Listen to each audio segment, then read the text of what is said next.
ਸਾਰੇ ਜਿਹੜੇ news outlets ਆ ਉਹ ਇਹ ਕਹਿ ਰਹੇ ਆ ਵੀ ਦੋ ਯੂਐਸ ਦੇ ਫਾਈਟਰ ਸੈਟ ਜਿਹੜੇ ਫਾਈਟਰ ਜੈਟ ਆ ਉਹ ਡਾਊਨ ਹੋਏ ਹੈਗੇ ਆ।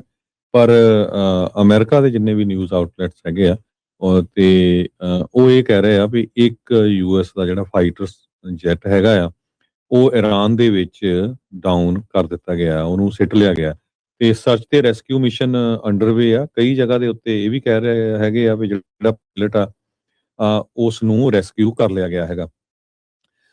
ਸੋ ਰੈਸਕਿਊ ਮਿਸ਼ਨ ਕਹਿੰਦੇ follows hours of reporting by Iranian state media.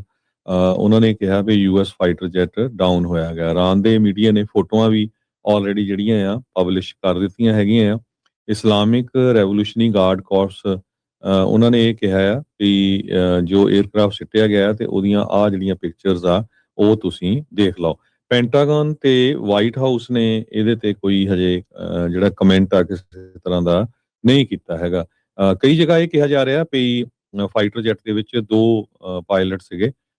ਸੋ ਉਹ ਕਿੱਦਾਂ ਰੈਸਕਿਊ ਹੁੰਦੇ ਆ ਇਹ ਹੁਣ ਆਉਣ ਵਾਲੇ ਸਮੇਂ 'ਚ ਪਤਾ ਲੱਗੂਗਾ। ਇੱਕ ਰੀਜਨਲ ਗਵਰਨਰ ਇਰਾਨ ਦੇ ਸਾਊਥ ਵੈਸਟ ਦੇ ਵਿੱਚ ਹੈਗਾ ਆ, ਉਹਨਾਂ ਨੇ ਜਿਹੜਾ ਪਬਲਿਕ ਨੂੰ ਕਿਹਾ ਆ ਵੀ ਉਹਨਾਂ ਨੂੰ ਲੱਭੋ ਤੇ ਇਨਾਮ ਦਿੱਤਾ ਜਾਊਗਾ ਜਿਹੜੇ ਉਹ ਜਿਹੜੇ ਪਾਇਲਟਸ ਆ ਉਹਨਾਂ ਨੂੰ ਫੜ ਲੈਂਦੇ ਹੈਗੇ ਆ। $60,000 ਦਾ ਇਨਾਮ ਵੀ ਜਿਹੜਾ ਰੱਖ ਦਿੱਤਾ ਗਿਆ ਹੈਗਾ। ਵਾਈਟ ਹਾਊਸ ਦੇ ਪ੍ਰੈਸ ਸੈਕਟਰੀ ਕੈਰੋਲਿਨ ਲਵਿਟ ਉਹਨਾਂ ਨੇ ਕਿਹਾ ਹੈ ਵੀ ਪ੍ਰੈਜ਼ੀਡੈਂਟ ਡੋਨਲਡ ਟਰੰਪ ਉਹਨਾਂ ਨੂੰ ਬਰੀਫ ਕੀਤਾ ਗਿਆ ਹੈ ਇਸ ਇਨਸੀਡੈਂਟ ਦੇ ਉੱਤੇ ਜੋ ਕੁਝ ਵਾਪਰ ਰਿਹਾ ਹੈਗਾ।